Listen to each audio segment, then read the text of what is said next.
that's one of the concerns, the police had, is, oh, you only focused on policing. Well, yes, we did only focus on policing because there was a lot more energy and accountability we felt we could place there versus trying to do too much and have like 1,000 recommendation thing that really is meaningless. We want 14 things that we know are in the purview of the city, because our report goes back to city council. That was the audience. So that was always the focus of the task force. Is we can't recommend things that are more in the jurisdiction of the province or the federal government, because that's a really easy way for people to just pass the buck and not have any action.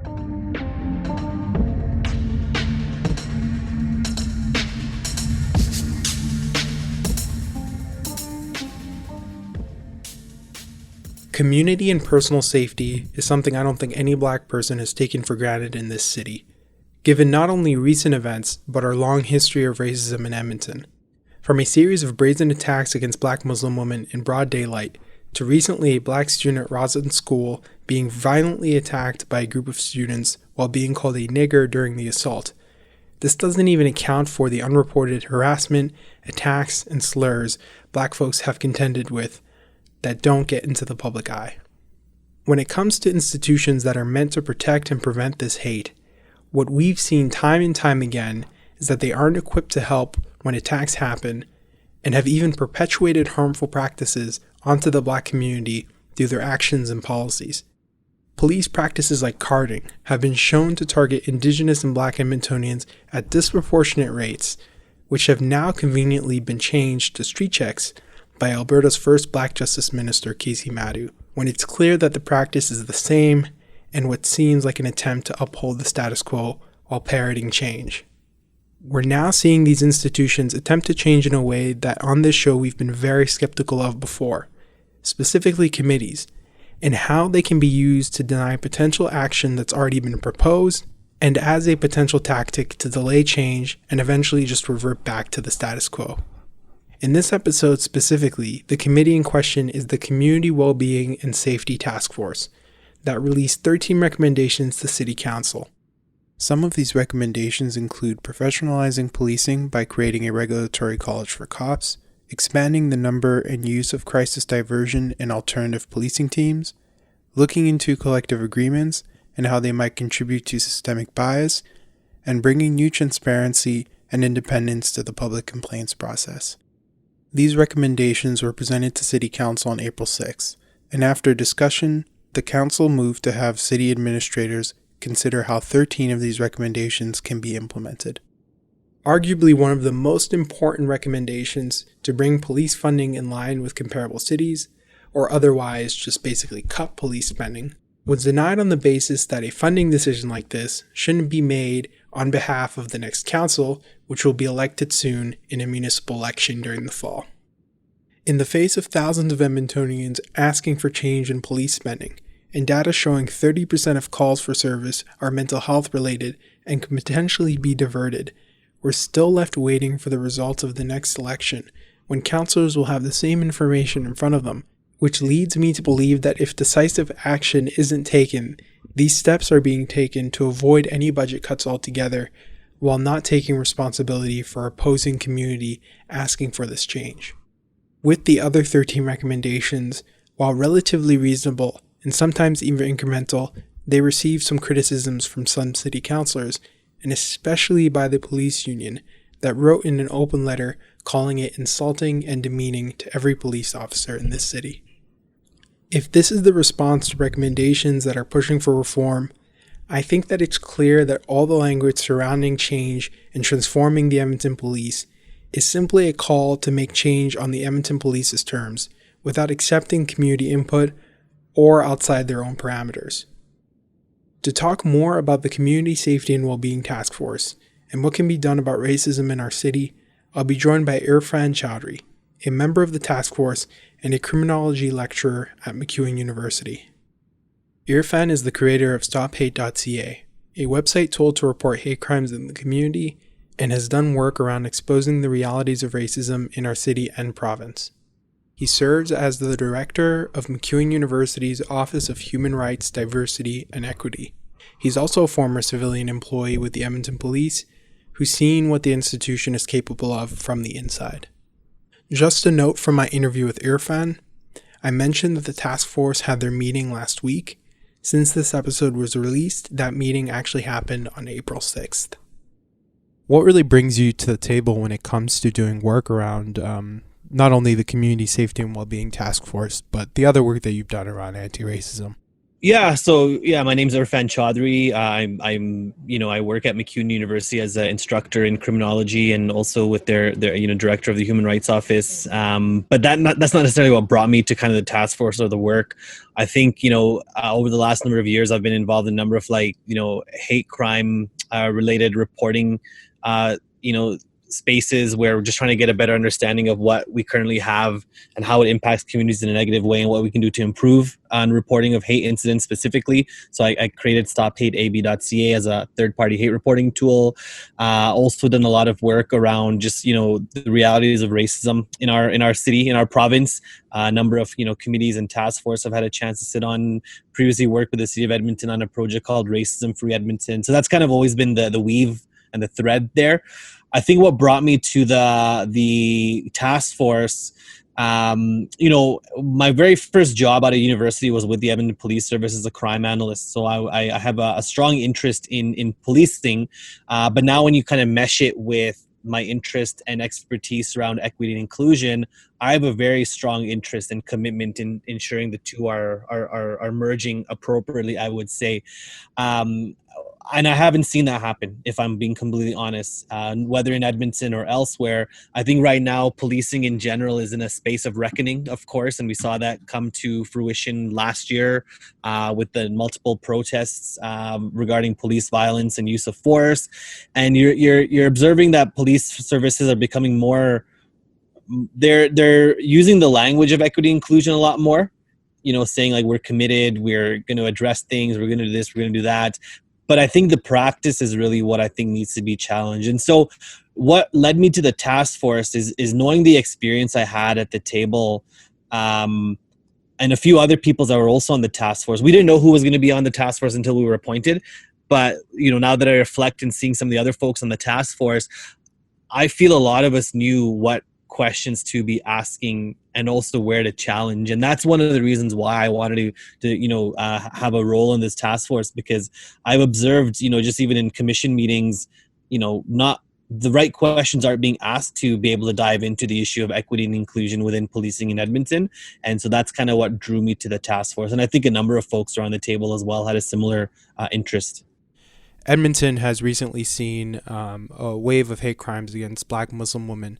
And I think it's pretty fair to say that, racism is not only alive and well, but I think pretty brazen when it comes to hate symbols, groups that are organizing themselves. So when these attacks happened, I think community members, rightfully so, were wondering, what can be done about this in a meaningful way from leaders in elected positions, but also from a policy perspective as well. So from the work that you've done in the past, what do you think are actionable items or things that people can expect to see that will seriously curb these incidents of hate? And actually tackle racism in Alberta in a meaningful way? Yeah, so for me, this is one angle I've been pursuing quite a bit from the policy side of things, and the potential for, I wouldn't even necessarily say federal legislation change, because our hate crime laws haven't been looked at in any significant way since the 1990s. I would say it's now 2021. I haven't seen any appetite from any federal kind of minister to pursue that. Nor do I think that's even the right place to start, if I'm being completely honest. I think there's what I've observed is you'll often see municipal and provincial leaders just default to saying, well, the criminal code, which falls under the federal jurisdiction, of course, limits our ability to do anything, so we can't do anything. But I want to challenge that a bit more. Why can't we do anything from a provincial level? Why can't we do anything from a municipal level if we know federally some of those laws aren't strong enough? And so one of the things I've really tried to pursue, and I've had some really good conversations with folks in provincial government and municipal in Edmonton around how we can how can we utilize maybe bylaws or legislation around banning symbols of hate at bare minimum, right? Like that could be the bare minimum we can do, because oftentimes people will say, well, there's Charter of Rights and Freedoms and the freedom of expression, freedom of assembly pieces, that sometimes these gatherings that have been coming up where people have had tiki torches and, whatnot, being challenged on not being able to do anything because of our current legislation. But I've been, connected to a colleague out in Portland, Oregon, and they've been successful in getting through their Senate, so their equivalent of their state Senate, so our provincial government, of a bill that would regulate the presence of symbols of racial intimidation at public protests. So they're going a bit more bolder because of the history of the states. They're calling for a ban of nooses at these types of events where you see right-leaning and white supremacist groups, because the noose historically in the American context has very, very strong symbolism connected to lynching and slavery and racism, that there isn't enough to kind of curtail people from saying it's just a noose. They know well with the context that a noose is not a noose, especially in that context. So they've been able to legislate, I can't remember what reading it's on, but it's fairly close to getting passed, I think. They've been able to legislate the banning of nooses at these types of protests that we've seen similar, like in our province, around the guise of racial intimidation. And so I've kind of pushed that kind of an idea and that narrative to some of our sitting leaders, some from the opposition. I haven't had much luck with anyone in its current kind of UCP government, but I haven't tried, if I'm being completely honest, because I'm not sure who the appropriate place would be. But what's stopping us from, when you have these gatherings at the ledge grounds, for example, we're still allowing people to have their freedom to express whatever view they want to.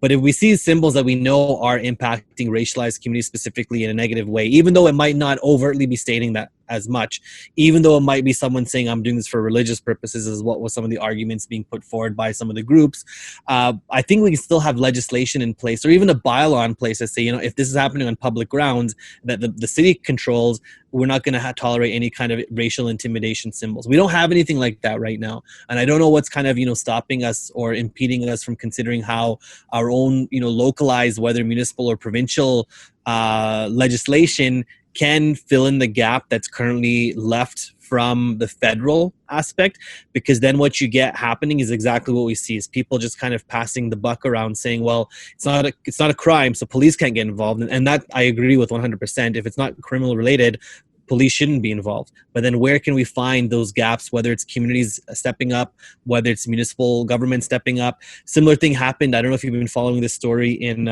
Vermilion, where a house was found to have really hateful messages on their private property, and they were targeting Dr. Hinshaw. They were really overtly sexist, overtly racist in terms of language being used, and the community was saying, why is this allowed to happen? And technically, it didn't fit the threshold of a crime when you look at it from the criminal code perspective.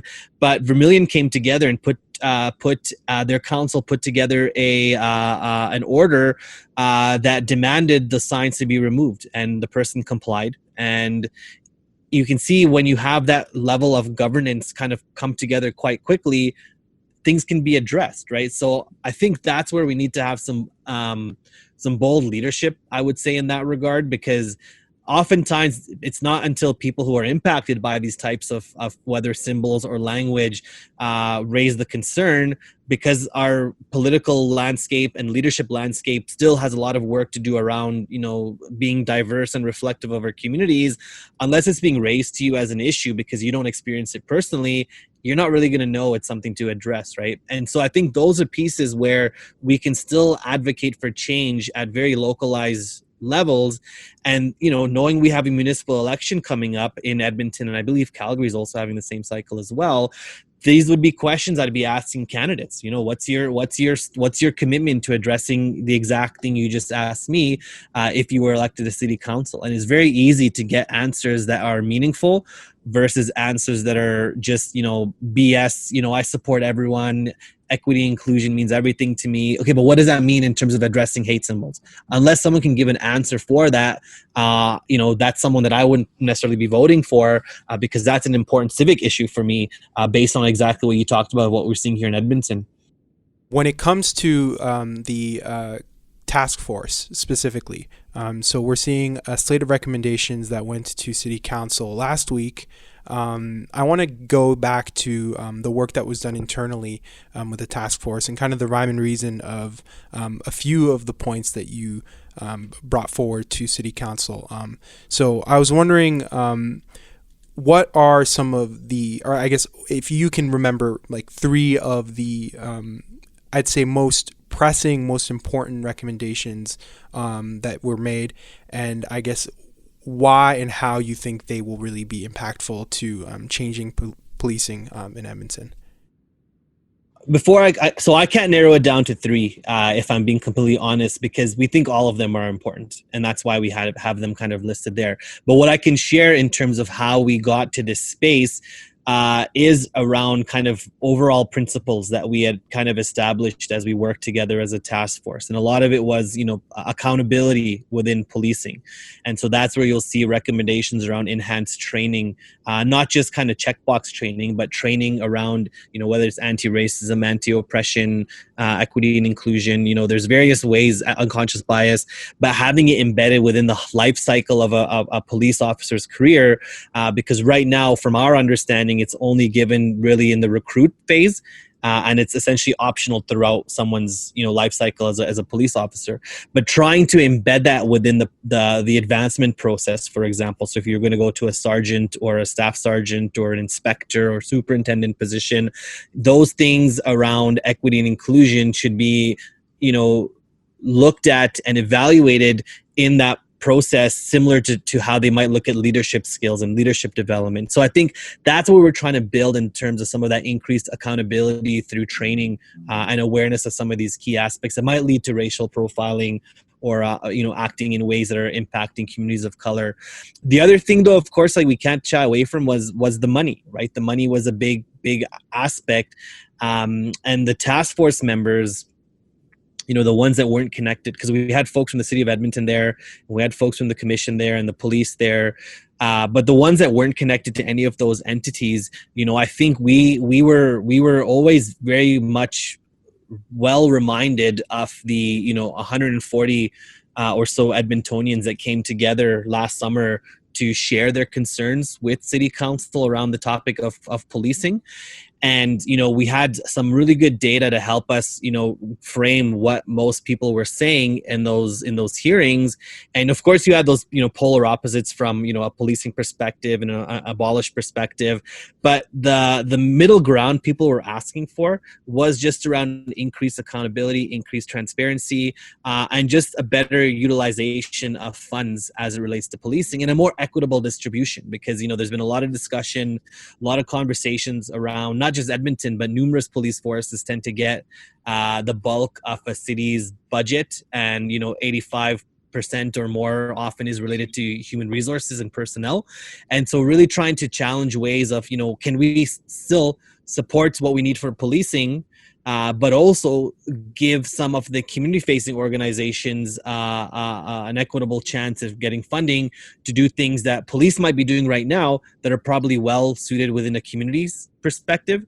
And so the one example we had is we had members from Bear Clan Patrol. I don't know if you're familiar with that group, but it's fairly new. They're brought up in Edmonton over the last 6 months, and essentially they'll go out evenings and weekends, especially in the winter time, just looking to take care of people who are experiencing homelessness. So providing them with, let's say gloves or blankets or food or, clothing, other things that can help them at least adapt to their circumstance that they're at that time. And so for us, when you have community-based organizations like that are volunteer driven and not funded in any meaningful way, how can those types of organizations be better funded? Because you're still feeding into the community safety ecosystem without relying on policing, right? And so what would come up during these meetings is we had a number of high profile things occur that kind of just reminded the need for better utilization of funds to be taken to look at some of these community organizations, there was the same Bear Clan patrol also had video of them being booted out of the LRT at minus 30 plus, weather, and, homeless individuals in Edmonton being treated in very non-dignifying ways, because whatever happened from a city of Edmonton or policing perspective, their direction was to remove people from the LRT by any means necessary. But that's not compassionate policing, and that goes against what some of these police services are saying in terms of being more compassionate and more equitable in terms of how service is delivered. But we're not seeing that, and there was time and time again throughout the task force where Edmonton specific examples kept coming up that would really frustrate task force members. Because whether it was this Bear Clan example, whether it was, other examples of, policing themselves in terms of, concerns that came up around use of force, and then a former police officer saying, well, no, we didn't see anything. And then, okay, the officer then is reclused from that. It's those types of systemic patterns that this group was trying to challenge. And I think this is what is sometimes missed in the conversation since the report's been public, because there has been some allegations out there that this report is targeting, the Edmonton Police Service in a negative way. Could be perceived that way, but I think we also have to look at it more holistically. We're looking at the system of policing, which Edmonton does have a police service that needs to be changed, right? And so it's not just a matter of Edmonton. We would likely have these same recommendations to other police services as well, given the context of the systems change that's trying to be implemented here. Because the challenge now that we have in front of us, because the task force we're no longer a task force, we're the 90-day period that City Council has provided administration to be able to look at the feasibility of 13 of 14 recommendations. They didn't accept the last one around police funding because they didn't feel it would be fair to the new incoming City Council to do that. But looking at how the 13 can be administered and incorporated, because I think there is an appetite from, I'd say, most of the councillors around changing the system. And the only way to do that is to look at what you've done and try to do it differently, because what we have right now isn't working. And I would also echo, it's not just policing that has the same issue. What you're observing is organizations that have traditional paramilitary style hierarchical structures. So policing is one of them. Firefighting is another one of them that often doesn't get discussed enough, but we know is having similar issues. And then more broadly, that does have a militaristic system is the military.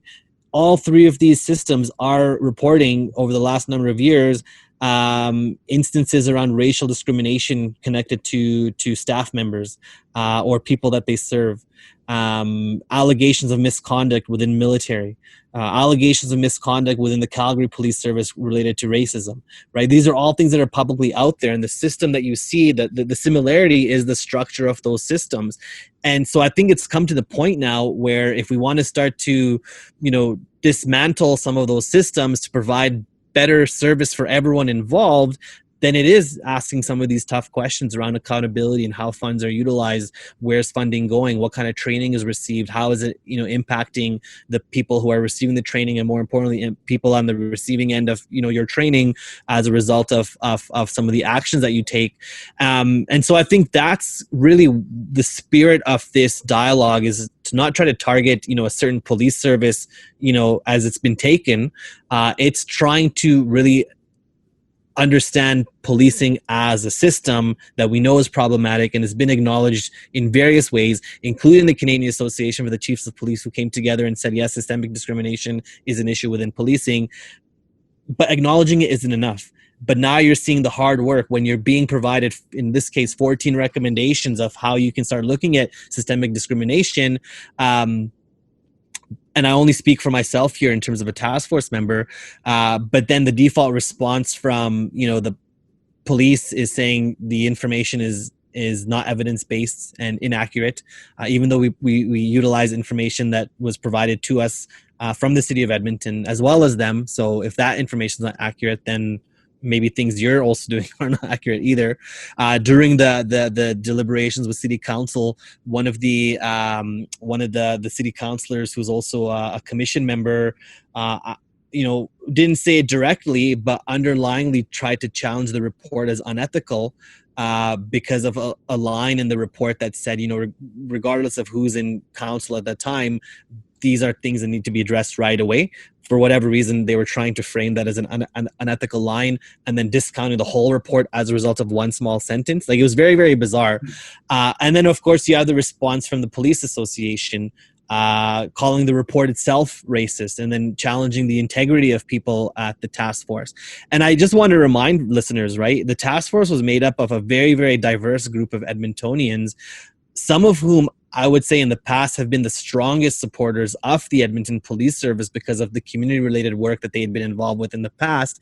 And to claim that this group lacks integrity, to claim that this group lacks ethics, and then to claim this group is, reporting on things that are not evidence-based, that's just reaffirming systemic bias and discrimination, because I've never seen another task force being labeled in such a negative and derogatory way than this group has been framed as. And that, I think, has really disappointed a lot of the task force members who spent 3 hours in the evening every week over the span of 8 months because they were committed to addressing this issue in a meaningful way.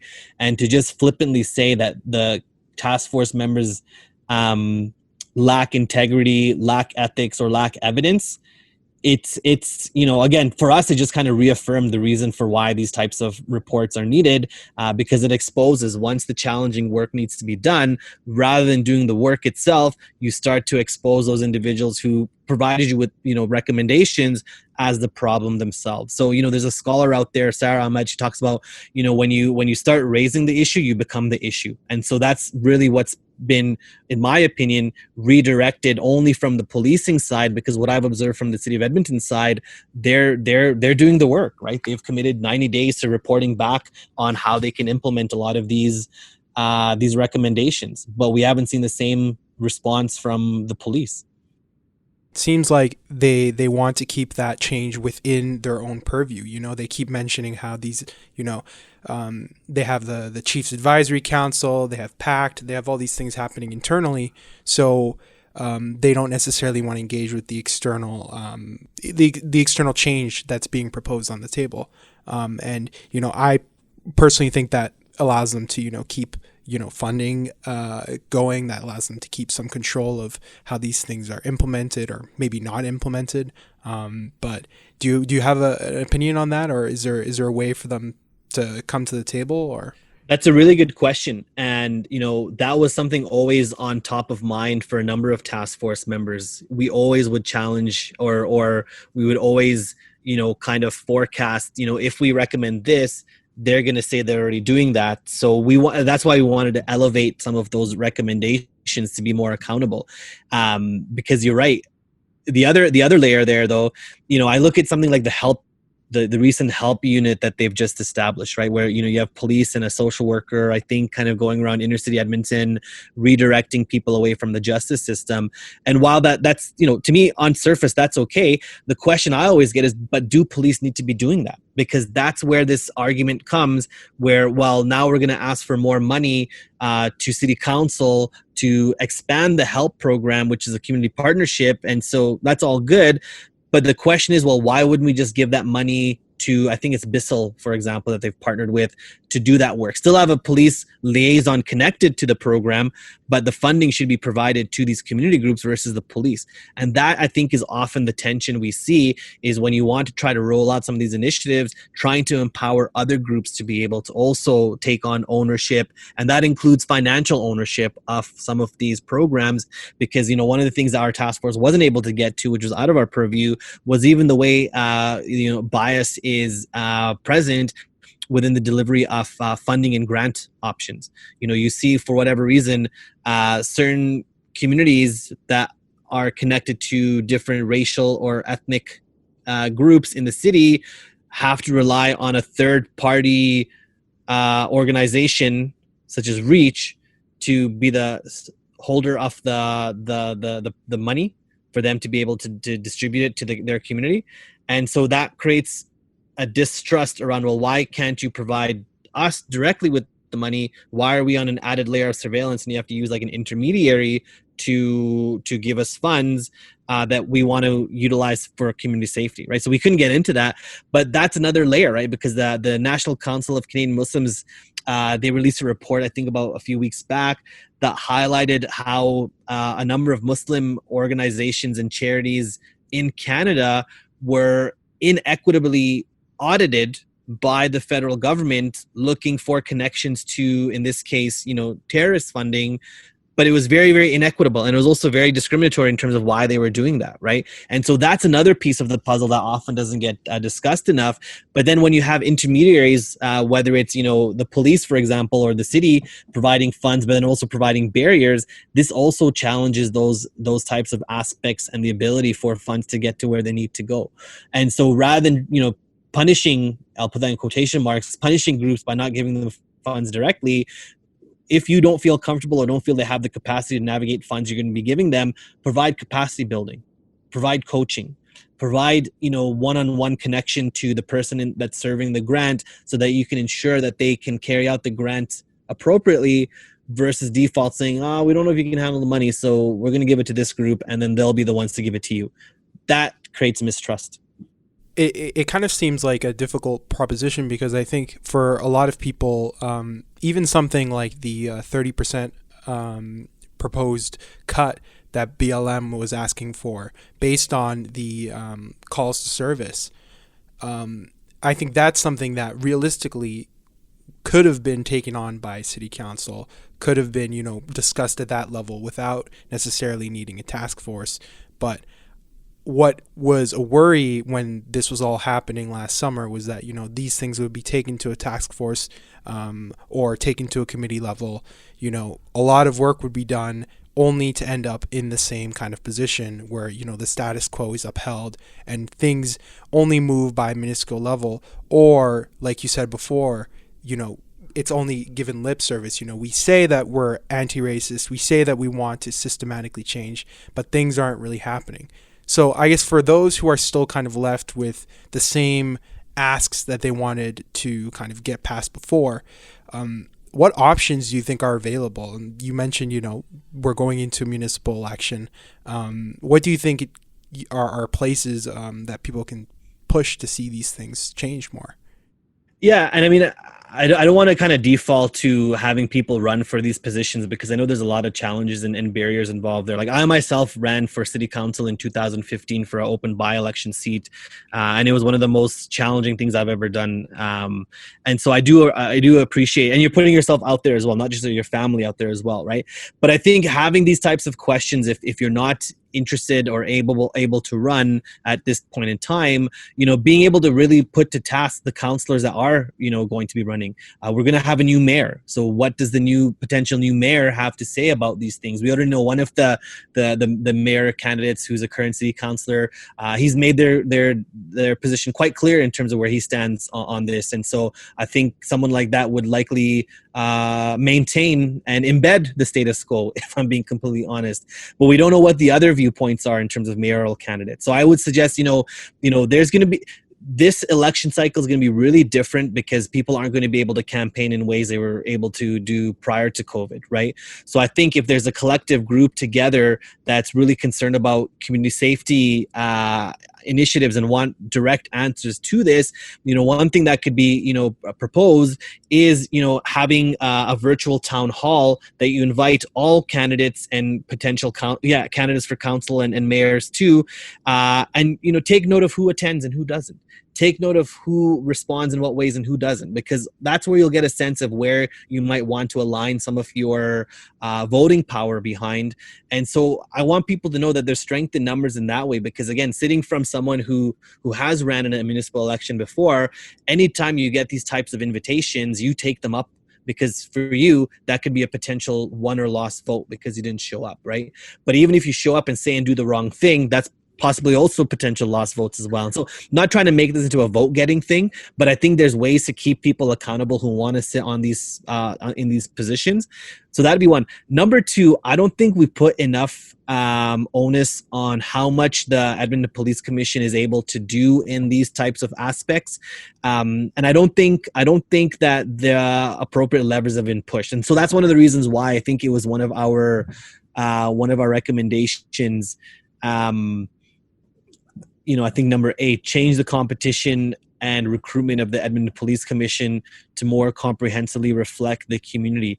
I think that's key, right? Until we have people at the commission level that are, again, knowledgeable and able to respond and share questions or share insights that challenge how policing has been done for the improvement of it, I think I agree with you. We're going to get that status quo, right? So I think that's really where, there could be some, and in this time period anyways, some further push, right? Getting together, having a virtual town hall connected to, policing and community safety in Edmonton for candidates, and see who shows up, see what's said, have that information available publicly in terms of, here's what people reported, and have others make up their decisions, right? Because this will, in terms of everything we have on the go right now, this will definitely be a strong key, in my opinion anyways, municipal election issue.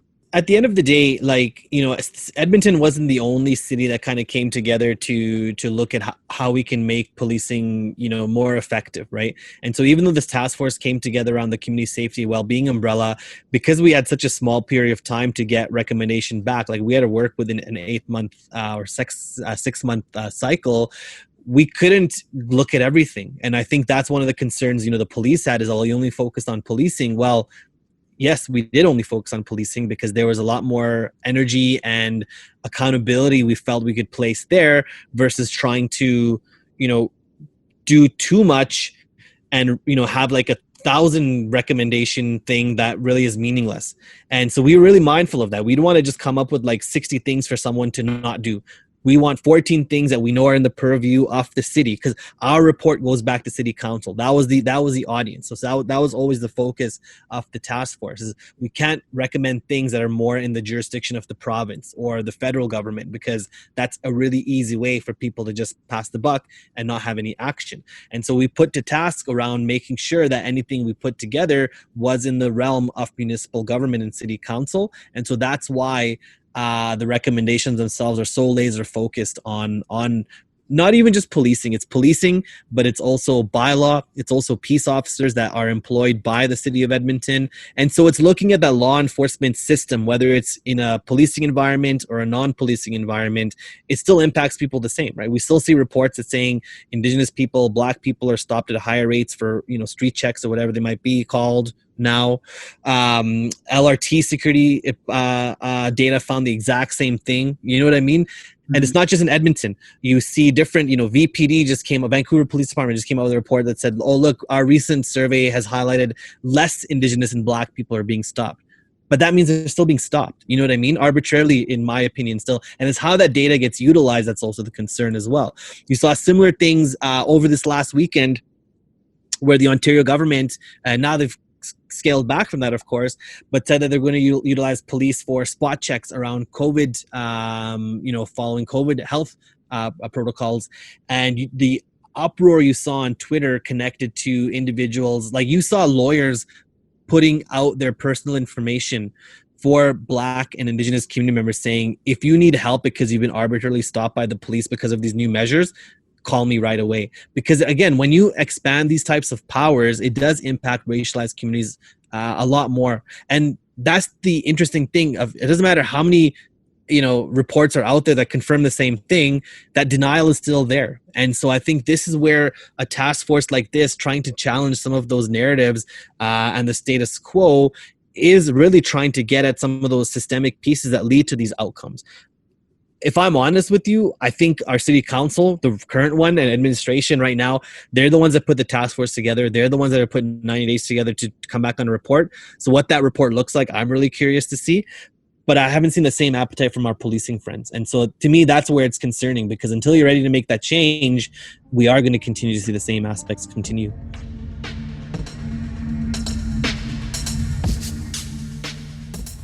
To end this episode and season, I want to look into the future of what's possible given our current situation with reforms on the table, but a large amount of uncertainty and work to be done. To do this, I want to read a portion of a book called As Black as Resistance, Finding the Conditions for Liberation by Zoe Samudzi and William C. Anderson. I highly recommend this book for anyone looking for a good read about the context of Black liberation and resistance, along with the future of what to look forward to with these movements.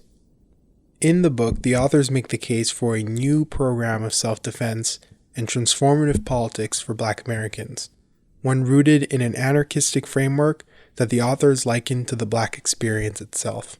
While the text is focused on America, I think it also applies to communities in this country and the unique struggles faced here as well. Here's the text from As Black as Resistance. Removing oppression, not reforming it, demands the creation and radicalization of new dissidents. It is an exercise in imagining new communities. Our identities will be reflected in our willingness to nurture and channel the angst, anger, dissatisfaction, and resentment felt by Black people towards institutions of injustice. Channeling collective racial trauma into world-imagining energy and analysis is one of the ways we express care for our fellow Black people and our desire to improve their conditions. Non-participation in the systems that harm us is not a choice for many of us. We can learn to undermine them when the opportunities present themselves. Meaningful steps towards liberation do not have to be dramatic. Steve Biko's assertion that the most potent weapon of the oppressor is the mind of the oppressed encourages us to create new ways of understanding oppression so that we may effectively challenge it and recreate ourselves at every opportunity. It's been quite the process to produce this season of Is This For Real? We've talked about issues of police policing themselves in Alberta and the broken civilian complaints process with Edmonton lawyer Tom Engel, heard painful stories of police brutality and misconduct against Black folks in our city, like the stories of Mo, Sifa, and Jean-Claude, along with police abuses within the school system through the School Resource Officer Program and the problematic future of police technology and surveillance on our lives. We've talked about problems with how the media cover police and Black lives in Canada, along with multiple stories of how elected officials have fallen short in acting on community demands regarding policing in Edmonton. There are a lot of people that I want to send thanks to for making this podcast a reality. Thank you to the members of our founding team, Bashir, Avnish, Nicholas, and our former host Hanan for all their work, help, and support with this podcast. Thank you to the Edmonton Community Foundation for providing us support with this podcast from the very beginning. And thank you to all the patrons on Patreon who supported this podcast throughout this season.